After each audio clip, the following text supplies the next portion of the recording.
ইডির পর এবার রাজ্য পুলিশ। সন্দেশখালীর ন্যাজার থানা এলাকায় এবার আক্রান্ত হলো রাজ্য পুলিশ এবং সেখানে তৃণমূল কর্মী মুসা মোল্লার বাড়িতে তদন্তে আসে রাজবাড়ী আউটপোস্টের পুলিশ আধিকারিকরা। আমরা এই মুহূর্তে রয়েছি একেবারে বাসন্তী হাইওয়ের ধারে চুচুড়া মোড়ার কাছে মুসা মোল্লার বাড়িতে। মুসা মোল্লার বাড়িতে গতকাল রাত 11টা নাগাদ রাজবাড়ী আউটপোস্ট থেকে পুলিশ আধিকারিকরা আসেন, কেননা মুসা মোল্লার বিরুদ্ধে দীর্ঘদিন ধরে 144 ধারা লঙ্ঘন করার অভিযোগ উঠছিল যে একটি জমি দখল করে তিনি জোর করে ভেরি করছিলেন এবং চাষের জমিতে নোনা জল ঢোকাচ্ছিলেন।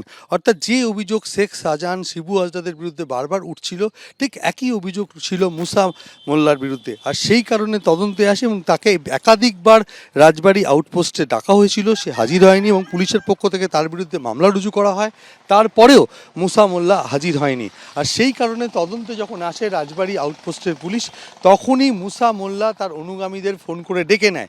ঠিক যেভাবে শেখ শাহজাহানের বাড়িতে যখন রেশন দুর্নীতি মামলায় ইডি আধিকারিকরা তল্লাশি এসছিল, তখন শাহজাহানের অনুগামীরা ইডি আধিকারিকদের উপর হামলা চালায়, তাদেরকে মারধর করে, গাড়ি ভাঙচুর করে।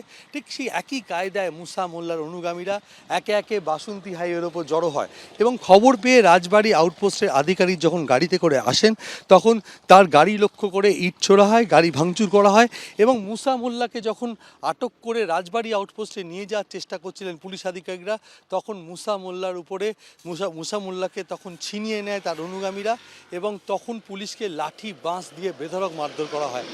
আধিকারিক সহ 6 জন পুলিশকর্মী এই ঘটনায় জখম হয়েছে। এরপর বসিরহাট পুলিশ জেলার শীর্ষ কর্তারা ঘটনাস্থলে এসে পৌঁছয়। বসিরহাট পুলিশ জেলার পুলিশ সুপার হোসেন মেহেদি রহমানের নেতৃত্বে রাতভর তল্লাশি চালানো হয় এই চুচুড়া মোড় এবং হুলোপাড়া এলাকাতে এবং মোট 9 জনকে পুলিশ গ্রেপ্তার করেছে। এবং এই ঘটনা কি করে ঘটলো, কাদের ইন্ধনে ঘটলো, অর্থাৎ বয়ারমারি 2 নম্বর গ্রাম পঞ্চায়েতের প্রধান এবং উপপ্রধানকে আটক করে জিজ্ঞাসাবাদ করা হচ্ছে। কিন্তু যেভাবে পুলিশের ওপর হামলা চালানো হয়েছে, অর্থাৎ মুসা মোল্লাকে যখন পুলিশ আটক করে নিয়ে যাওয়ার চেষ্টা করে, পুলিশের গাড়ি থেকে ছিনিয়ে নেওয়া হয়, এরপর পুলিশ কর্মীরা জখম হয়, পুলিশের গাড়িতে ভাঙচুর হয়। এই ঘটনায় রীতিমতো পুলিশের পক্ষ থেকে তৎপরতা দেখা গেছে।